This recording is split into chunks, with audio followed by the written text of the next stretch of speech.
قبر کا مرحلہ، قبر میں منکر و نکیر کے وہ 3 سوالات، تمہارا رب کون تھا، تمہارا رسول کون تھا، تمہارا دین کیا تھا، یہ 3 سوالوں کے جوابوں کی تیاری۔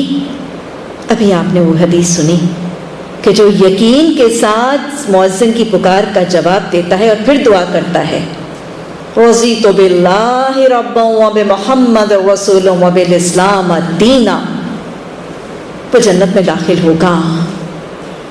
یہ سوال، 3 سوالوں کے جواب اذان کی جواب کے وقت دن میں 5 دفعہ اس جواب کی تیاری کروانے کا طریقہ ہے۔ میں اللہ کو اپنا رب مان کے راضی ہوں، 5 دفعہ اذانوں پر جواب دینے والا شخص 5 دفعہ وہ منکر اور نکیر کے سوالوں کے جواب کی تیاری کرتا ہے، دہراتا ہے۔ کیا کہہ رہا ہوتا ہے؟ اللہ کو اپنا رب مان کے راضی ہوں، محمد صلی اللہ علیہ وسلم کو اپنا رسول مان کے راضی ہوں، اور دین اسلام کو اپنا دین بنا کے راضی۔ منکر اور نکیر کے سوالوں کے، 3 سوالوں کے جواب جس کے اوپر پوری کی پوری قبر کے معاملات کا فیصلہ ہوتا ہے۔ جس نے منکر اور نکیر کے یہ سوالوں کے جواب دے دیے، جس نے منکر اور نکیر کے سوالوں کے جواب دے دیے، اس کے کہہ دیا جائے گا اس کو جنت کا لباس پہنا دو، اس کو جنت کا بچھونا دے دو، اس کی قبر میں جنت کی طرف کھڑکی کھول دو۔ یہ 3 سوالوں کے جواب کی تیاری اذان کے بعد کی اس دعا میں موجود ہے۔ اللہ یہ تیاری کرنے کی توفیق عطا فرما دے۔ قبر میں نمازی کی شان کیا ہے؟ ہمیں حدیث سے پتہ چلتا ہے کہ جب منکر اور نکیر قبر میں اس شخص کو اٹھا کے بٹھائیں گے تو اس شخص کو سورج ڈوبتا ہوا دکھایا جائے گا۔ کون سا وقت ہے؟ نماز عصر کا وقت ہے اور سورج ڈوبنے والا ہے، اس کو سورج ڈوبتا ہوا دکھایا جائے گا۔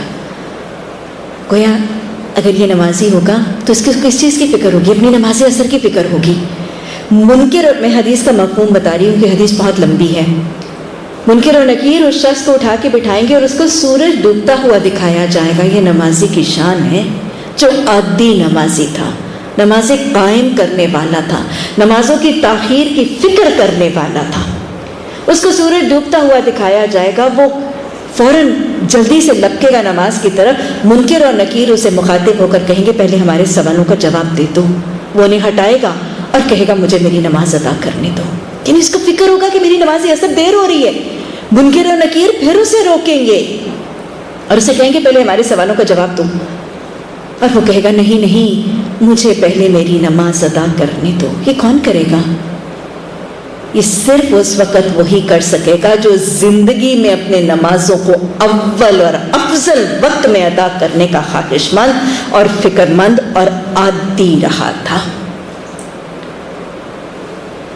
اور پھر ہمیں یہ بھی پتہ چلتا ہے کہ جب قبر میں عذاب کے فرشتے داخل ہوں گے اور اس شخص کے دائیں جانب سے وہ فرشتے آئیں گے تو سب سے پہلا عمل جو عذاب کے فرشتوں کے خلاف ایک رکاوٹ بن کے کھڑا ہو جائے گا وہ اس کی نمازیں ہوں گی، وہ اس کی نمازیں ہوں گی۔ فرشتے اس کے پائنتی کی جانب، اس کے بائیں جانب، اس کے سرہانے کی جانب گھومیں گے۔ مختلف عمل مزید میں وضاحت سے حدیث میں آتے ہیں۔ آگے کی طرف سے جب آئیں گے تو اس کی بعد جماعت نماز کے لیے جو قدم اٹھے ہوں گے وہ اجر اور وہ عمل اس کے آگے کی جانب سے نماز عذاب کے فرشتوں کی رکاوٹ بن جائیں گے۔ نماز میں جو قرآن پڑھا ہوگا، نماز میں جو قرآن کی تلاوت کی ہوگی، قرآن ویسے ہی قبر کی تنہائی کا ساتھی ہوگا، لیکن قرآن کی تلاوت کا اجر سب سے زیادہ نماز کی حالت میں ہے۔